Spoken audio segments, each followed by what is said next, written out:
ले फिर आ गए। देखें आप, पहाड़ की आखिरी चोटी पे चढ़ चुके हैं हम लोग। और ये रही पहाड़, ये रहा पहाड़। देखें आप, और ये रास्ता बचा है, ये रहा आखिरी रास्ता, ये रही दीवार। बस पहुंच चुके हैं, बस थोड़ी सी देर की बात है, फिर आपको नज़ारा दिखाते हैं।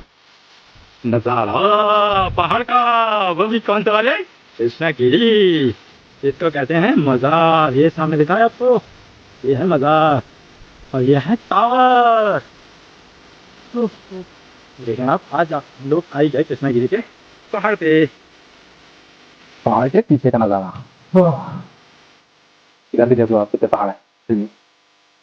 ये आ गया पहाड़, और ये है, इधर से हम आए थे, ये है टावर, और ये पहाड़ के पीछे का नज़ारा है। देखें आप, इतना बेहतरीन नज़ारा है। आपको कैसा लगा?